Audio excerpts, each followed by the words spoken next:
कल यानी शनिवार को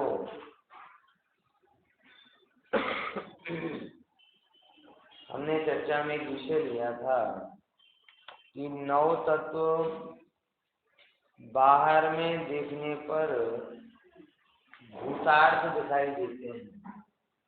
बाहर में देखने पर भूतार्थ दिखाई देते हैं, लेकिन जैसे ही हम गहराई से वस्तु का विचार करते हैं तो सारे 9 तत्व कैसे हो जाते हैं, अभूतार्थ हो जाते हैं। बराबर, यानी अवस्थाएं हैं इस रूप में भूतार्थ, लेकिन दृष्टि में नहीं है इस रूप में अभूतार्थ। बहुत सीधी सी बात। हमने बहुत सारे दृष्टांतों जिसकी चर्चा की। म्यूजिक का दृष्टांत भी लिया, आसमान का दृष्टांत भी लिया, और भी बहुत सारी बातें आपको बताई। उनसे विचार कर लेना तो आपको अभेद दृष्टि उत्पन्न होगी। अभेद दृष्टि की जरूरत क्यों होती है?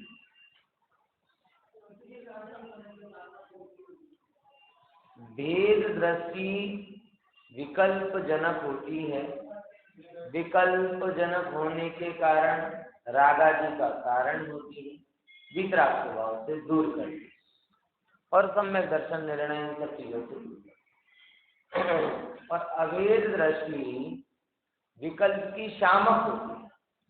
शामक मतलब शांत करने वाली। स्वाभाविक है, आपको अब कितना बताएं, बहुत बात। मतलब आप जीवन में जहाँ पे भी आप अभेद लाओगे ना, अभेद लाओगे तो आपके अंदर अपने आप ही वो सारे विकल्प शांत हो जाएंगे। जैसे इसने ऐसा कर दिया, इस रिश्तेदार ने वैसा कर दिया, फलाना कर दिया, इसको कितना कवर करना, कितने विचार होते हैं। हाँ, अरे भाई अपने ही है ना। जैसे ही आपने इतना सा विचार किया ना, अपने ही है ना, तो कहते तुम्हारा थोड़ा ज्यादा का कम कुछ, तुरंत ही क्या हो जाते हैं वो उस संबंधी सारे विकल्प शांत। आप विचार करके देखो, जीवन में जहां पर भी आप थोड़ी बहुत भी अल्प दृष्टि अगर उसकी रखते हो तो कितना ज्यादा लाभ आपको हो जाएगा। सोचो कि जब किन्हीं किन्हीं विषयों में हम अभेद करते हैं तो इतने ज्यादा निर्भर हो जाते हैं, तो जगत के सर्व विषयों को अभेद दृष्टि से देखने पर, अरे यहाँ तक अपने को भी अभेद दृष्टि से देखने पर जीव आत्मानुभवी क्यों नहीं है? ये जो गुरुदेव ने या वस्तु व्यवस्था का सिद्धांत है, पज्जय मूढ़ा ही पर समया, पर्याय में जो मूढ़ है वो मिथ्या दृष्टि है, पर समय है, ये बहुत गहरा है। क्योंकि आप विचारेंगे तो आपके हर विकल्प की जड़ यहाँ से शुरू होती है कि या तो हम अपने आप को पूर्ण रूप नहीं मान रहे या अन्य को पूर्ण रूप नहीं मान रहे। जो भी जग रहे हैं, जो भी राग द्वेषमयी पीड़ा है, वो राग द्वेषमयी पीड़ा मात्र और मात्र सिर्फ इसके कारण है क्योंकि या तो हमने अपने आप को पर्याय दृष्टि से देखा है, या अन्य को पर्याय दृष्टि से देखा है, या जगत को पर्याय दृष्टि से देखा। अभेद द्रव्य दृष्टि से अपने को देखें, अन्य को देखें, जड़ चेतन जड़ को भी देखें अभेद दृष्टि से, विश्वास कीजिएगा रागादि की संतति नहीं चलेगी, आनंद का दूध बहेगा। अनादिकाल से सुखी होने का कोई दूसरा उपाय है ही नहीं। बाकी तो आप दुख में रो सकते हैं, दुखी होने का रोना रो सकते हैं, और दुखी होकर ऐसे काम करते हो कि जिसे दूसरे रुला दे। समझ में आया?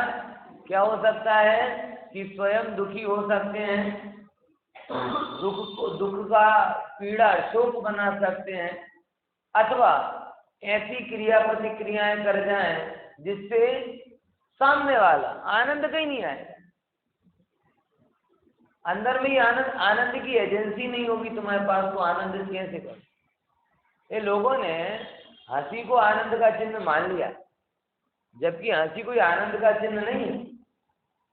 हड़खड़ाहट हंसू बराबर गप्पा मारू ये आनंद का चिन्ह नहीं है, ये दुख के विस्मरण का चिन्ह है। आप समझो बात। जो आनंदित होता है वो हंसता नहीं है, बस आनंदित होता है। पर जब हम बहुत हंसने पर जोर देते हैं तो हम कहीं ना कहीं दुख की पीड़ा को बोलने का उपाय करते। आप देख लें जगत में जितने ज्यादा आपको क्या कहते हैं बाहर में हंसमुख दिखाई देते हैं, बहुत जोक मारते हैं, वो अंदर बड़े दुखी रहते हैं। और जो सहज आनंदित हैं वो आनंदित ही है। अपने तीर्थंकर भगवान, अपने मुनि भगवान है, समझ में आया, वो प्रसन्न रहते। तो प्रसन्नता विधि वस्तु होती है, वो समझ पर डिपेंड होती है। और हास्य वो आप आर्टिफिशियल है, मतलब सुगंध नहीं है। आप क्या करो उसमें परफ्यूम छांट रहे हो, परफ्यूम भी कैसा है परफ्यूम, वो रूम फ्रेशनर वाला परफ्यूम कि दुर्गंध को दबाने वाला परफ्यूम। समझ में आया?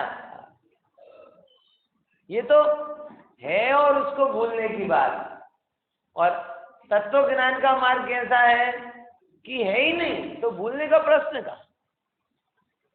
और इतना स्वाधीन है, इतना स्वाधीन है कि कुछ ना भी हो, कुछ आजू बाजू घट भी ना रहा हो, कोई जोक भी ना मार रहा हो, किसी व्यक्ति का साथ भी ना हो, कुछ नहीं हो, अकेले हो, अपनी धुन में हो, अपनी प्रभुता के ज्ञान में हो और आनंद। मन मयूर जो बोलते ना वो ऐसे समझ से आते। साधना जीवन की सच में अगर आपको सफलता चाहिए हो तो साधनों की सफलता तो सारी दुनिया बताती है, लेकिन जीवन कब सफल है कि जब साधन हो या ना हो लेकिन आपका आनंद स्वभाव के अधीन हो, तब आप अपने जीवन को सफल जानें। क्या बोला?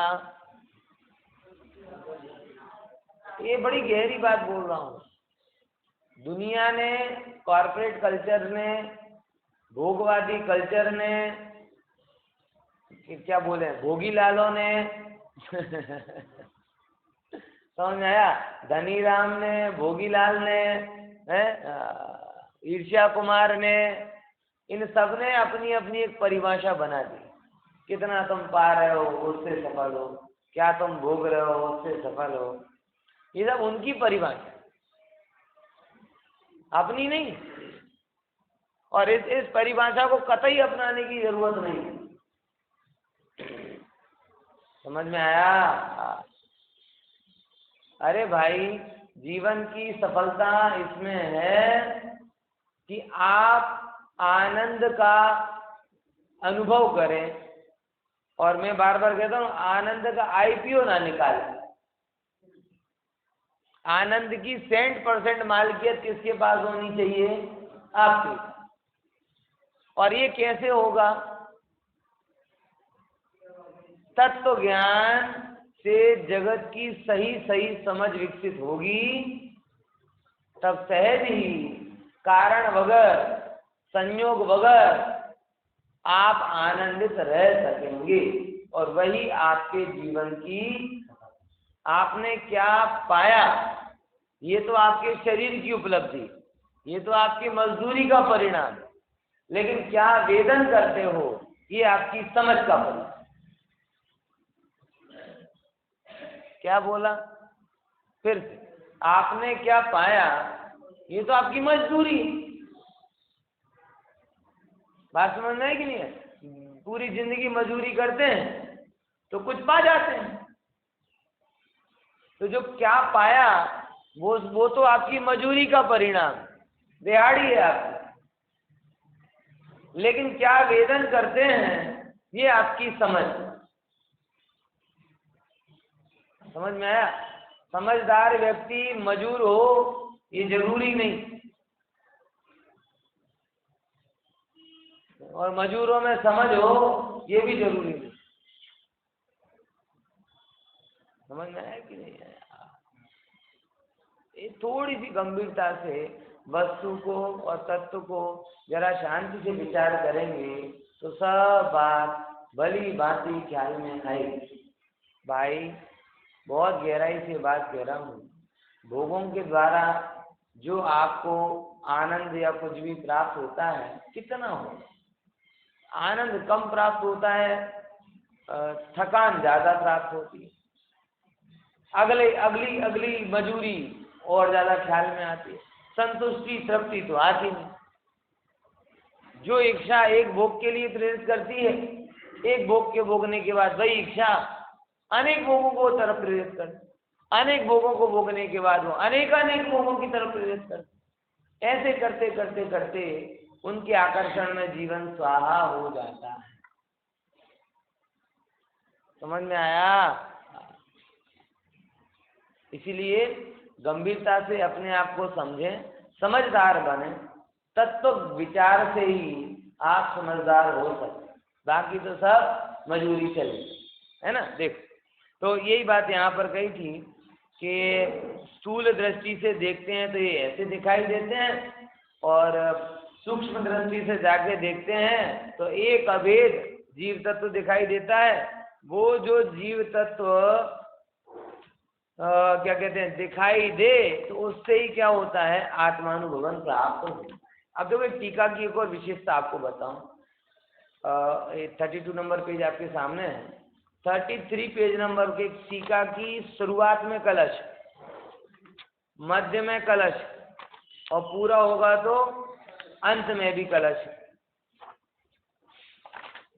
देखो 13वें नंबर की गाथा की इंपॉर्टेंस है, हर कहीं नहीं मिलेगा। अभेद दृष्टि विनायक भाव पर दृष्टि कराना जो कुंद आचार्य देव का मूल विजन है, बराबर समय सार का मूल प्रतिपाद्य है। अब उसके लिए आचार्य इतने ज्यादा मुग्ध हो जाते हैं, आनंदित हो जाते हैं कि गाथा के शुरुआत में कलश लिखते हैं आदि मंगल, फिर बीच में कलश लिखते हैं मध्य मंगल, और फिर अंत में भी दो कलश लिखते हैं अंत मंगल। है कोई तुम्हारे घर पे आए पर आपे हाँ ना प्रोग्राम में आवવું છે, પછી વચ્ચે પણ 2-3 વાર ના ના આવવું જ છે, પડી જશે હા ભૂલતા નહીં આવવાનું જ છે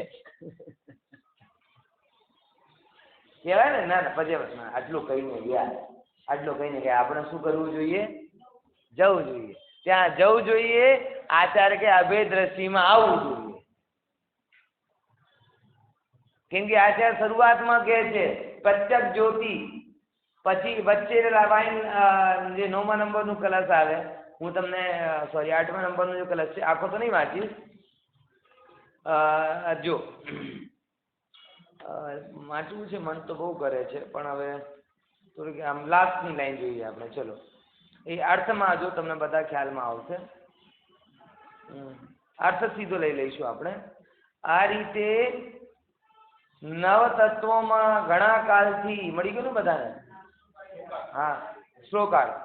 આ રીતે નવ તત્વોમાં ઘણા કાળથી છુપાયેલી આ આત્મજ્યોતિ ચિરમિતિ નવ તત્વમ છન્નમ ઉન્નીયમાન, છન્ન હતી એટલે છુપાયેલી હતી, ઉન્નીયમાનમ એને શું કરે છે, આજે મળ્યું નહીં મળ્યું, 33 પેજ નંબર એનો શ્લોકાર, 8મા નંબરનો શ્લોકનો અર્થ।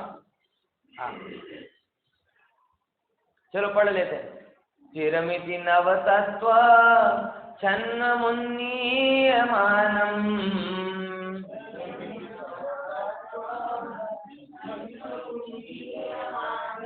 कनकमिव निमग्नं वर्णमाला कलापे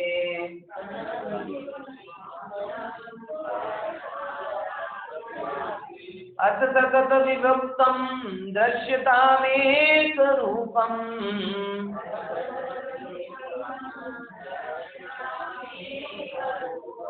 प्रतिपदमिदमात्मा ज्योतिरुद्योतमानम्।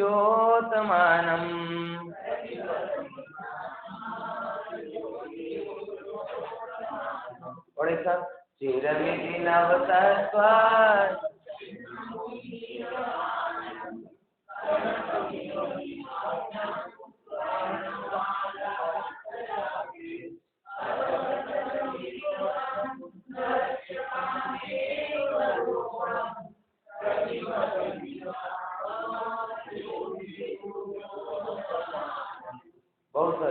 અભેદની વાત કરતા કરતા બધાનો સ્વર પણ અભેદ થઈ ગયો, એટલે આનંદ આવ્યો ને. એ તો કહેતા હતા. હવે એમાં કોઈ એકનો બહુ સારી રીતે ભણો બધાને આજે. હવે કહેતા નથી પણ તમને આમ સાચું સરસ હોશિયાર થઈ ગયા છે વાંચવામાં, સારી વાત છે. પણ એમાંથી ખબર પડી ને એકનો પણ સુર બગડ્યો નહીં, તો આનંદ આવ્યો ને. અભેદમાં ગાતા હતા બધા એક સુરમાં. એમ એ વેદ દ્રષ્ટિથી આનંદ છૂટે ને અભેદ દ્રષ્ટિથી આનંદ વધે. દેખો હું અર્થ પડતો તો પણ મને મજા નહીં આવી અર્થમાં, ઉપરમાં બહુ મજા છે એટલા માટે પછી એમ કીધું. જો ચિરમ ઇતિ નવતત્વમ છન્નમ, ચિરકાલથી, ચિરમ એટલે ચિરકાલથી, નવતત્વમ છન્નમ કે નવ તત્વમાં આ આત્મજ્યોતિ કેવી હતી? છન્નમ એટલે આપણે કહીએ ને પ્રચ્છન્ન એટલે છુપાઈને કામ કરે, એમ છન્નમ એટલે શું થશે? એ છુપાયેલી હતી. અનાદિકાલથી નવ તત્વોમાં આ આત્મજ્યોતિ છુપાયેલી હતી. સાચી વાત છે. જ્યારે લોકો આ સમય સારના રસથી પરિચિત નહોતા ને ત્યારે એ જે સમ્યક દર્શનની વાત કરે તો કેવી કરે કે જીવ, પછી જીવના આટલા ભેદો, આ શ્વેતાંબર વગેરે નહીં, જીવ વિચાર બનાવી દે. બરાબર. અજીબને ભળવું હોય અજીબના વિષયમાં તો તત્વાર સૂત્રના કે એ બધા ભણાવી દે. આશ્રવને ભળવું તો 57 પ્રકારનો આશ્રવ. બંધ ભણવું હોય તો 8 કર્મનો સ્વરૂપ. સંબર નિર્જરાય તો વ્રત તપ આદિની વાત કરે, અને મોક્ષની વાત આવે તો 8 કર્મથી રહિત, અને પછી વિસ્તાર કરે તો પહેલાના આમાં મોક્ષ માન્યો, આમાં આવી રીતે મોક્ષ માન્યો. એટલે આ ખરેખર બહુ ક્રાંતિ. તમે જે કદાચ આ લાઈનનું આટલું બધું મર્મ સમજી નહીં શક્યા હોય, ઝડપથી મેં કીધું કેમ. પણ તમે જો ગુરુદેવ પ્રી ગુરુદેવ પીરિયડ અને પોસ્ટ ગુરુદેવ પીરિયડ આ બેની શૈલીમાં શું ફેર પડ્યો. और આજે પણ હું ઘણા આપણા મિત્ર પક્ષ જોડાયેલા લોકો જોડે કામ મિત્ર છે અમારા, શ્વેતાંબર ભાઈઓ છે. એમને જો તમે 7 તત્વની વાત કરો તો શેનો જોર આવે? વેદ પ્રભેદ, વેદ પ્રભેદ, વેદ પ્રભેદ, વેદ પ્રભેદ. 7 તત્વમાં જીવની વાત કરવી હોય તો જીવ વિચાર, જીવ તો સમજવું છે, જીવ વિચાર વાંચી લો. जीव विचारों पर जिसमें भणावामा आवे कि 5 इंद्रिय वाला जीव होता है, फिर 5 इंद्रिय के जलचर, थलचर, नवचर, फिर 84 लाख योनियां गिना दें, फिर 2 इंद्रिय में इतने होते हैं, 3 इंद्रिय में इतने होते हैं, 4 इंद्रिय में इतने होते हैं, यहाँ रहते, ऐसे करके क्या कर लेगा आया भाई सब जीव का विस्तार की वर्णन. पर ये जीव मतलब आत्म ज्योति है, तो मैं उसकी बात नहीं. अजीब की बात करनी हो तो लोक का स्वरूप बता देगा, बाकी के 5 द्रव्यों का तत्वार सूत्र के आधार पर वर्णन समझा देगा, मगर एक ज्ञेय है ये बात आवती. आश्रव की बात करें तो 57 प्रकार का आश्रव होता है, 108 प्रकार का आश्रव होता है, ऐसे सब वेद प्रभेद, वेद प्रभेद. बंध की बात आए तो कर्मकांड पढ़ लो, कर्म ग्रंथ पढ़ लो. संवर निर्जरा की बात आए तो समिति गुप्ती आदि समझ लो, निर्जरा की बात आए तो तप कर लो, और मोक्ष की बात आए तो फिर कर्मों से रहे, इनने ऐसा मोक्ष में, मतलब सब जगह अगर देखोगे आज भी जो समय सार के अमृत से वंचित हैं वो सारे जीव क्या कर रहे हैं? वो सारे जीव आज भी समय सार के नाम पर इन्हीं वेद प्रभेद, वेद प्रभेद, वेद प्रभेद में ही लगे हुए. 7 तत्व के मतलब इनमें जो, इसीलिए कह रहे हैं कि 7 तत्व तो प्रकट थे लेकिन इनमें आत्म ज्योति छिपी. खबर पड़ी है क्या बात बता रहा हूँ. आज भी हमें गारंटी है. हमारे कई श्वेतांबर मित्र पंडित है ना, तो पढ़ाने जाते हैं, साधुओं को पढ़ाने जाते हैं, गृहस्थों को पढ़ाने. क्या पढ़ाते हैं? सबसे पहले 5 परिक्रमण करवा दे, फिर जी विचार करवा दिया, फिर बोले कर्म ग्रंथ पढ़ लो, फिर लोक सार पढ़ लो, ऐसी बातों को बता दे। लेकिन इस 7 तत्व में एक आत्म ज्योति जिसके जानने, देखने और लीनता का नाम सम्यक दर्शन है, ऐसी आत्म ज्योति की तो बात ही नहीं आती। इसलिए आचार्य के अनादि से यही हुआ। जीव को क्या लगता कि भाई पहले तो धर्म करना, पहले नंबर का धर्म कौन सा है? रूटीन, कर्तव्य वाला। कैसा? कर्तव्य वाला। कर्तव्य वाला धर्म मतलब क्या? श्रावक हो तो षडावश्यक पाल ले, श्वेतांबर हो तो प्रतिक्रमण आदि कर ले, करने टू डू के अर्थ वाला धर्म लगता है। और उसमें भी हर स्टेजेस है कि व्रत नियम वाला धर्म कौन सा? तो 24 कर ले, कंदमूल छोड़ दे, बराबर, सेवा पूजा कर ले, और अगर थोड़ा फ्री है और बुद्धि है तो पढ़ने पढ़ाने रूप धर्म कर ले। पढ़ने पढ़ाने रूप मतलब गोखले, गजब है। श्वेतांबर परंपरा में स्वाध्याय करना मतलब गोखना होता है, खबर है? नहीं पता है आपको? कहते गाता का स्वाध्याय कर रहे, स्वाध्याय कर रहे मतलब क्या कर रहे हैं? रट्टा मार। अरे भाई, ये स्वा मतलब शास्त्र कब से हो गया? स्वा मतलब तो आत्मा होती है? मैं नहीं कह रहा कि मैं कंठपाठ का विरोधी हूं, मैंने भी किए। मैं 24 ग्रंथ धारावाहिक रूप से सभा में नंबर से सुना है, सेकेंड ईयर के टाइम। 24 ग्रंथ ऐसे सबको दे दी पुस्तक, जिस ग्रंथ की जो पंक्ति जो सूत्र पूछना पूछ लो। ऐसे 24 ग्रंथ शिविर में, अक्टूबर से पूछना है, अगस्त के शिविर में जयपुर में सुना है, हीरो बन गया था। समझ आया कि नहीं आया? ओ भाई, गोकर्ण पट्टी का नाम स्वाध्याय नहीं। स्वामी आवे तो स्वाध्याय। हाँ, वो ग्रंथ याद करने से कारण बनते हैं, लेकिन तब जब अंदर में आओगे तब स्वाध्याय कहलाए। बात समझ में आ रही है? विचारो। तो ये क्या है? जीव को आप अगर मोक्षमल प्रकाशक पढ़ो ना, तो सम्यक ज्ञान का अन्यथा श्रद्धान पढ़ो। क्या? सम्यक ज्ञान का अन्यथा श्रद्धान।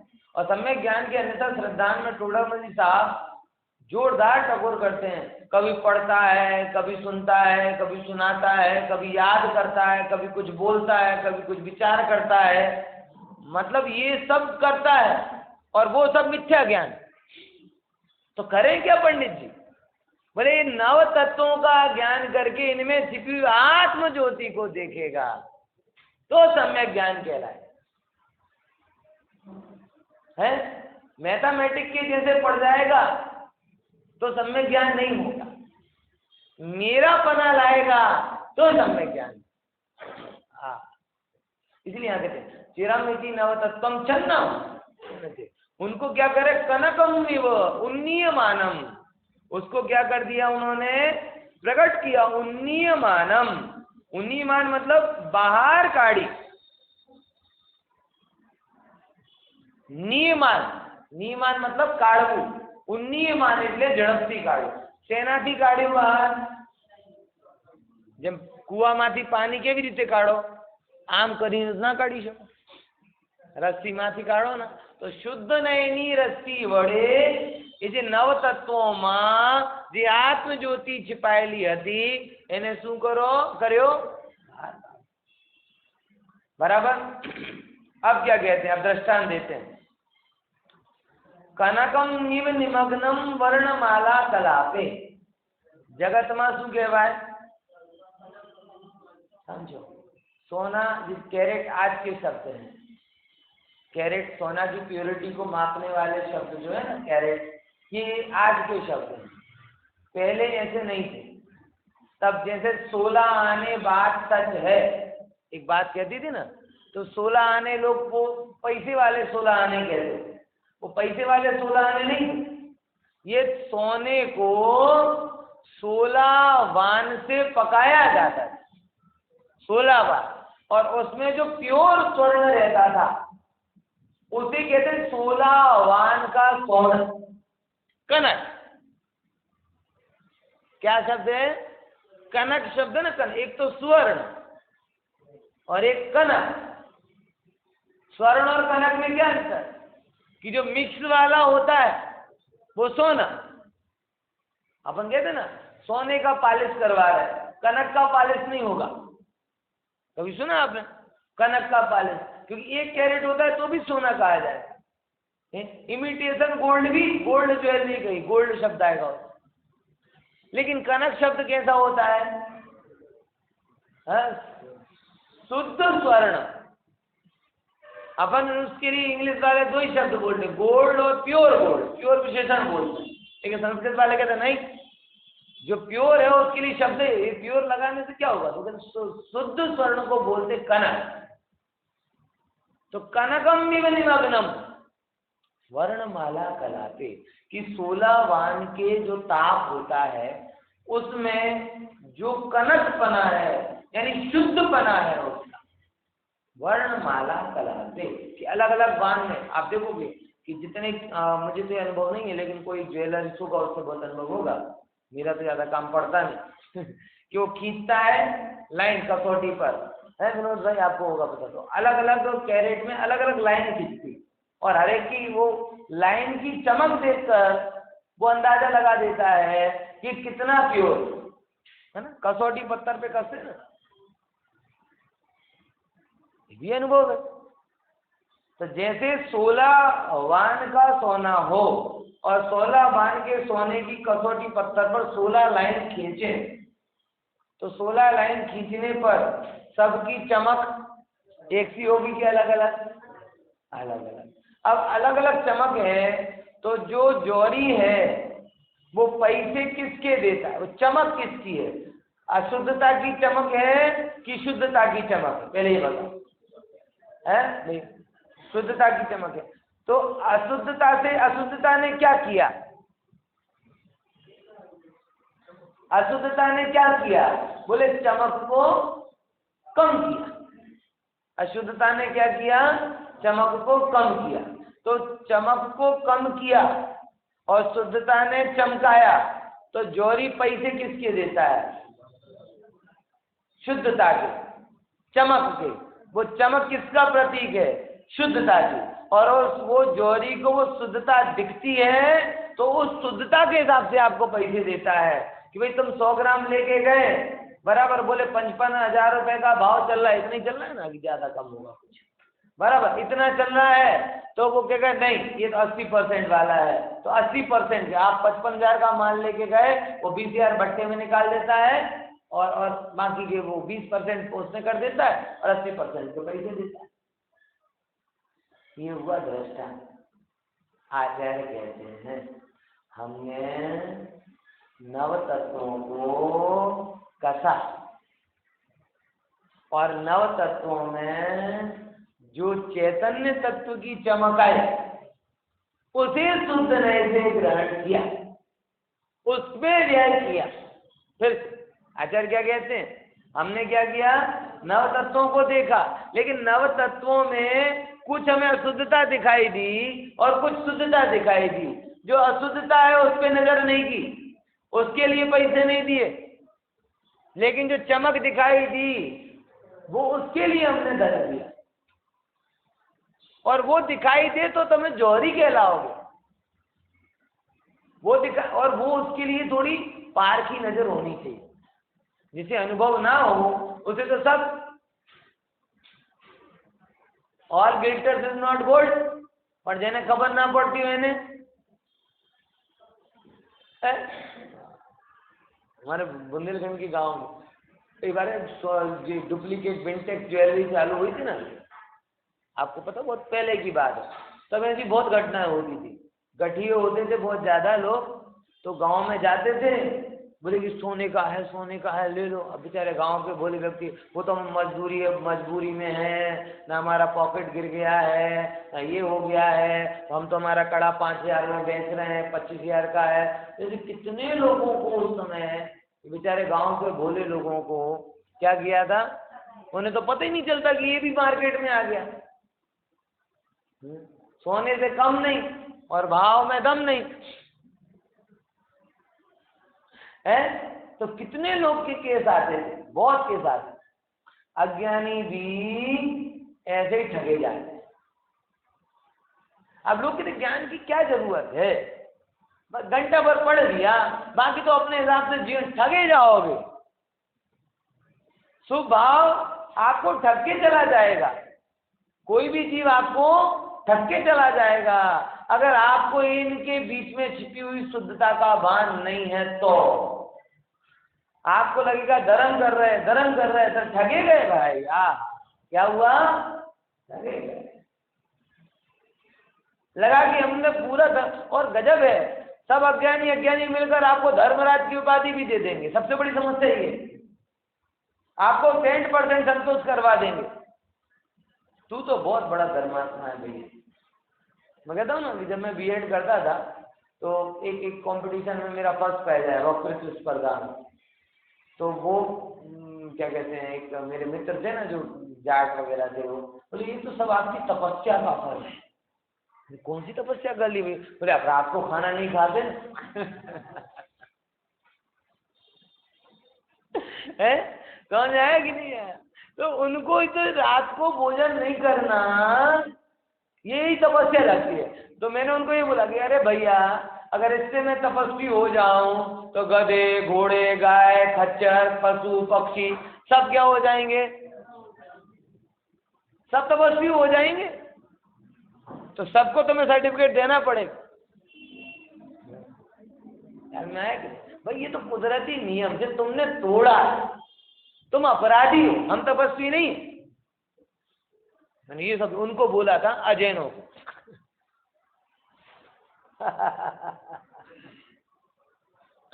यही शब्द बोला था मैंने तप नहीं किया, तुमने अपराध किया।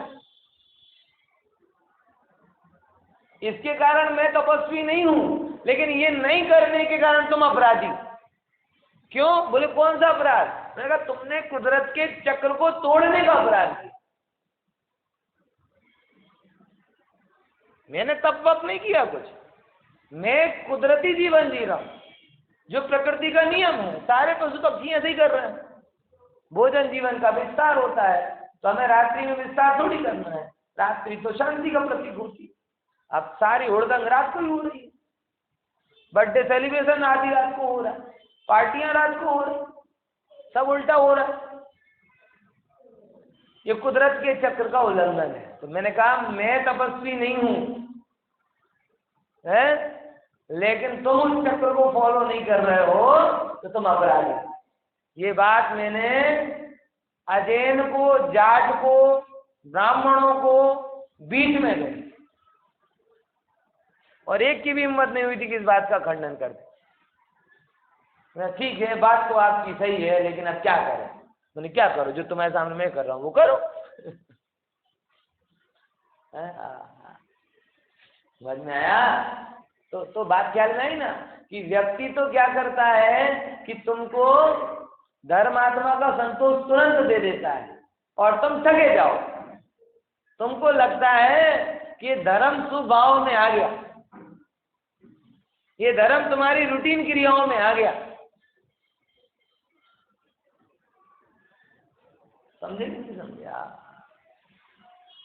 इसीलिए आचार्य के कनक वर्णमाला कला पे कि इन सब में तुम छिपी हुई जो है ना शुद्धता, उसको पकड़ो। अब देखो क्या कहते हैं, अथ सतत विभक्तम दृश्यताम एक रूपम प्रतिपदम इदम आत्म ज्योति उद्योतमानम। प्रतिपदम, नीचे की लाइन से देखो तो ख्याल में आएगा। प्रतिपदम એટલે प्रत्येक पग पर, जग्या जग्या, डगले ना पगले, दरेक अवस्था में, दरेक पर्याय में। હવે જો इदम आत्म ज्योति ए गुस्सा करती वक्ते पण, भोग भोगती वक्ते पण, धंधा पाणी करती वक्ते पण, ખ્યાલમાં આવે એ બધી જગ્યા ઇદમ આત્મ જ્યોતિ ઉદ્યોતમાનમ ભાઈ તને દેખાતી નથી તો અમે શું કરીએ, પણ એ તો કેવી છે ઉદ્યોતમાન છે। હા દેખાય છે પ્રભુ, જ્યારે દેખાવા લાગશે ને તો તમારો પ્રમોશન થવા લાગશે। હજી દેખાતી નથી માટે આપણું ડિમોશન છે, નથી દેખાતો ભાઈ સાચું કહું આત્માની વાત કરીએ પણ દ્રષ્ટિમાં આત્मा આવતો નથી, પર્યાયોથી પારની વાત કરીએ પણ એ જ પર્યાયમાં એ આત્મ જ્યોતિ પ્રગટ છે એ દેખાતી નથી। એ પર્યાયમાં પ્રગટ આત્મ જ્યોતિને જોવું એનો નામ પર્યાયથી પાર આત્માનો દર્શન કરવું છે। સમજ્યા કે નહીં સમજ્યા? હે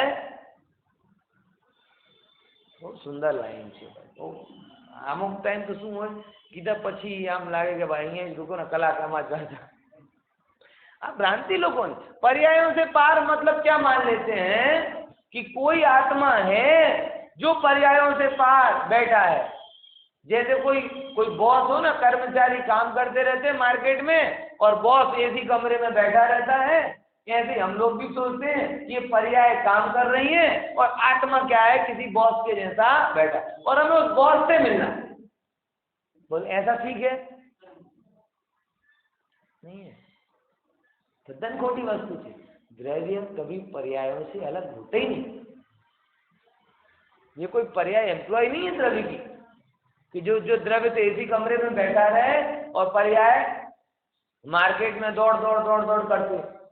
जैसे आपके यहाँ पे अगर हो ना 5-7, विनोद भाई के 4-5 हैं मार्केट, क्या बोलते हैं उनको, दौड़ दौड़ के माल लाते हैं, ऑर्डर लेके आते हैं, सेल्स में।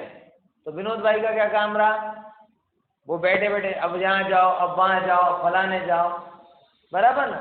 और अब सेल्समैन दौड़ते हैं और ये क्या करते हैं, दौड़ाते। तो जैसे मालिक और नौकर अलग अलग हैं, ऐसे द्रव्य और पर्याय अलग अलग हैं क्या? ये भ्रम।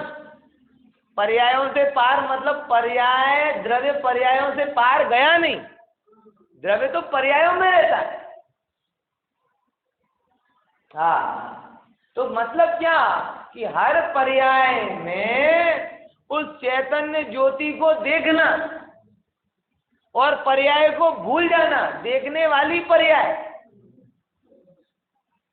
दिख भी पर्याय रही, लेकिन उस दिखने वाले और देखने वाले के बीच में ओ ये जीव गुण, ये सर्व अपने अनंत गुण पर्यायों में व्याप्त है, ऐसे जानकर उस पर फोकस हो जाना, उसका नाम पर्यायों से पार द्रव्य को दे। समझ में आया नहीं आया? ये शांति चलती तो वो क्या करे? आचार्य कह रहे ये ज्योति तने देखाती नहीं, हमने तो पग पग पर डगले ना पगले उद्योतमान છે। કેવી છે? ઉદ્યોતમાન છે। અને હવે શું કહે છે, તને દેખાતી નથી ભાઈ પણ દેખ્યા વગર છૂટકો નથી, એટલા માટે અથ સતતમ એટલે નિરંતર, વિભક્તમ એટલે ભિન્ન, એક રૂપમ દ્રશ્યતામ, દ્રશ્યતામ એટલે જો